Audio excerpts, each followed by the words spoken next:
Chapter 32. Give ear, O ye heavens, and I will speak, and hear, O earth, the words of my mouth.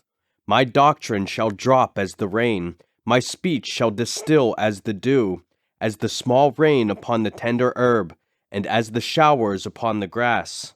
Because I will publish the name of the Lord. Ascribe ye greatness unto our God. He is the rock, his work is perfect, for all his ways are judgment. A God of truth, and without iniquity, just and right is he. They have corrupted themselves, their spot is not the spot of his children. They are a perverse and crooked generation. Do ye thus requite the Lord, O foolish people and unwise? Is not he thy father that hath bought thee? Hath he not made thee, and established thee? Remember the days of old, consider the years of many generations. Ask thy father, and he will show thee, thy elders, and they will tell thee. When the Most High divided to the nations their inheritance, when he separated the sons of Adam, he set the bounds of the people according to the number of the children of Israel. For the Lord's portion is his people, Jacob is the lot of his inheritance. He found him in a desert land, and in the waste howling wilderness. He led him about, he instructed him, he kept him as the apple of his eye. As an eagle stirreth up her nest, fluttereth over her young, spreadeth abroad her wings, taketh them, beareth them on her wings. So the Lord alone did lead him, and there was no strange God with him. He made him ride on the high places of the earth, that he might eat the increase of the fields. And he made him to suck honey out of the rock, and oil out of the flinty rock, butter of kine, and milk of sheep, with fat of lambs, and rams of the breed of Bashan, and goats, with the fat of kidneys of wheat. And thou didst drink the pure blood of the grape. But Jeshurun waxed fat, and kicked. Thou art waxen fat, thou art grown thick, thou art covered with fatness. Then he forsook God which made him, and lightly esteemed the rock of his salvation. They provoked him to jealousy with strange gods. With abominations provoked they him to anger. They sacrificed unto devils, not to God, to gods whom they knew not, to new gods that came newly up, whom your fathers feared not. Of the rock that begat thee thou art unmindful, and hast forgotten God that formed thee. And when the Lord saw it, he abhorred them, because of the provoking of his sons and of his daughters. And he said, I will hide my face from them, I will see what their end shall be. For they are a very froward generation, children in whom is no faith. They have moved me to jealousy with that which is not God. They have provoked me to anger with their vanities. And I will move them to jealousy with those which are not a people. I will provoke them to anger with a foolish nation. For a fire is kindled in mine anger, and shall burn unto the lowest hell, and shall consume the earth with her increase, and set on fire the foundations of the mountains. I will heap mischiefs upon them, I will spend mine arrows upon them. They shall be burnt with hunger, and devoured with burning heat, and with bitter destruction. I will also send the teeth of beasts upon them, with the poison of serpents of the dust. The sword without, and terror within, shall destroy both the young man and the virgin, the suckling also with the man of gray hairs. I said, I would scatter them into corners, I would make the remembrance of them to cease from among men.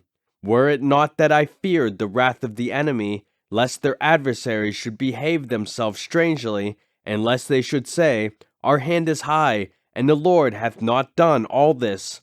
For they are a nation void of counsel, neither is there any understanding in them.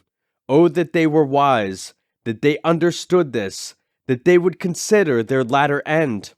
How should one chase 1,000, and two put 10,000 to flight, except their rock had sold them, and the Lord had shut them up? For their rock is not as our rock, even our enemies themselves being judges. For their vine is of the vine of Sodom, and of the fields of Gomorrah. Their grapes are grapes of gall, their clusters are bitter. Their wine is the poison of dragons, and the cruel venom of asps. Is not this laid up and stored with me, and sealed up among my treasures? To me belongeth vengeance and recompense. Their foot shall slide in due time, for the day of their calamity is at hand, and the things that shall come upon them make haste. For the Lord shall judge his people, and repent himself for his servants, when he seeth that their power is gone, and there is none shut up or left. And he shall say, Where are their gods, their rock in whom they trusted, which did eat the fat of their sacrifices, and drank the wine of their drink offerings? Let them rise up and help you, and be your protection. See now that I, even I, am he, and there is no God with me. I kill, and I make alive. I wound, and I heal. Neither is there any that can deliver out of my hand. For I lift up my hand to heaven, and say, I live forever. If I whet my glittering sword, and mine hand take hold on judgment, I will render vengeance to mine enemies, and will reward them that hate me. I will make mine arrows drunk with blood, and my sword shall devour flesh. And that with the blood of the slain and of the captives, from the beginning of revenges upon the enemy. Rejoice, O ye nations, with his people, for he will avenge the blood of his servants, and will render vengeance to his adversaries, and will be merciful unto his land and to his people. And Moses came and spake all the words of this song in the ears of the people, he and Hoshea the son of Nun. And Moses made an end of speaking all these words to all Israel. And he said unto them, Set your hearts unto all the words which I testify among you this day, which ye shall command your children to observe to do all the words of this law. For it is not a vain thing for you, because it is your life, and through this thing ye shall prolong your days in the land, whither ye go over Jordan to possess it. And the Lord spake unto Moses that selfsame day, saying, Get thee up into this mountain Abarim, unto Mount Nebo, which is in the land of Moab, that is over against Jericho, and behold the land of Canaan, which I give unto the children of Israel for a possession, and die in the mount whither thou goest up, and be gathered unto thy people, as Aaron thy brother died in Mount Hor, and was gathered unto his people. Because ye trespassed against me among the children of Israel at the waters of Meribah Kadesh, in the wilderness of Zin, because ye sanctified me not in the midst of the children of Israel. Yet thou shalt see the land before thee, but thou shalt not go thither unto the land which I give the children of Israel.